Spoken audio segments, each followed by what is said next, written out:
Daniel, paciente em cuidado paliativo faz uso de antibiótico? Daniel, paciente em cuidado paliativo faz uso de BiBAP? Daniel, paciente em cuidado paliativo se beneficia de fazer um desbridamento instrumental mecânico em uma lesão? Nós vamos descobrir depois da vinheta.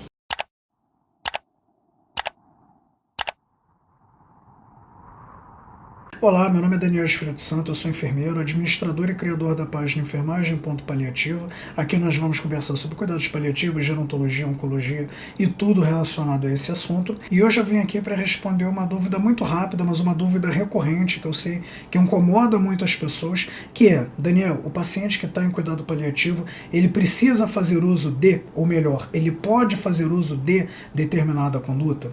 E para isso, eu preciso te dizer qual é a palavra favorita de todo paliativista, que é depende. Tudo vai depender do contexto daquele paciente. Quando eu olho um paciente que está em cuidados paliativos, lembrando que eu já falei sobre isso em outro vídeo aqui, que você pode assistir depois, os cuidados paliativos, eles preferencialmente eles devem começar no momento do diagnóstico de uma doença que ameaça a qualidade de vida. Então, não é quando o paciente já está muito comprometido, muito fragilizado. Eu não posso olhar para esse paciente como se fosse uma foto estática. Eu preciso olhar todo o contexto do que está acontecendo. Isso porque esse paciente ele vai ter momentos ao longo da progressão da doença ou à medida que ele vai se tornando cada vez mais frágil com o passar do tempo. Isso é uma coisa que vai acontecer com todos nós. Então, por exemplo, se eu penso na utilização de antibiótico para um paciente, se esse paciente ele está recém-diagnosticado, por exemplo, com uma doença oncológica, por que eu não faria antibiótico nesse paciente? Por que eu falaria com o prescritor para ele não prescrever um antibiótico? Isso não tem muito sentido, porque provavelmente ele está passando por um evento infeccioso que é uma coisa aguda, não é aquilo que vai comprometer a saúde dele.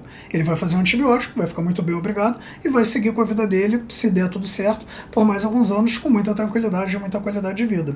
Agora, se eu pego esse mesmo paciente em outro momento da vida dele, em outro momento da evolução da doença, então, por exemplo, quando esse paciente já está mais fragilizado, muitas das vezes, se a gente estiver pensando numa doença oncológica, ele já tem uma doença metastática mais avançada, mais invasiva, e ele já apresenta alguns sinais que são característicos de final de vida, aí sim eu posso me perguntar, poxa, esse paciente vai ter benefício em fazer uso de antibiótico? Provavelmente não.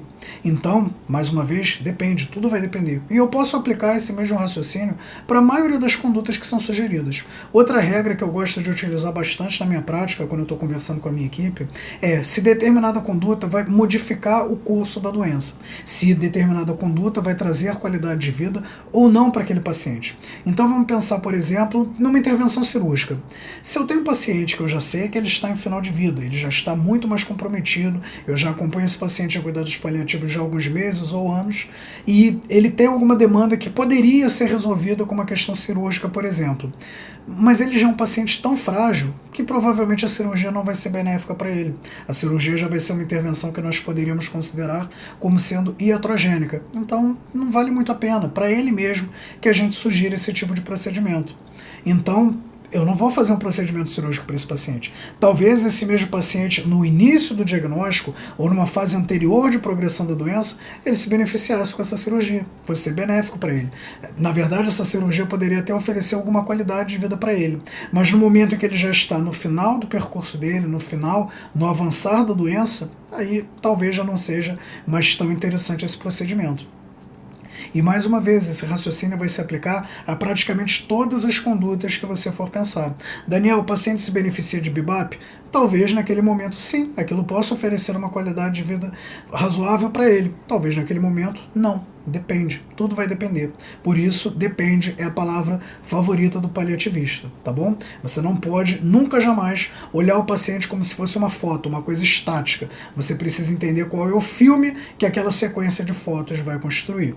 Espero que você tenha gostado, espero que você tenha aprendido, na verdade. Se inscreve no canal, curte esse vídeo, compartilha. Eu não tenho ajuda do algoritmo, porque eu já falo de um tema muito pesado aqui dentro dessa plataforma, então eu peço que você compartilhe esse vídeo. E eu vou deixar aqui agora outros 2 vídeos que pode ser que você goste de assistir, tá bom? Espero te ver em breve. Tchau, tchau!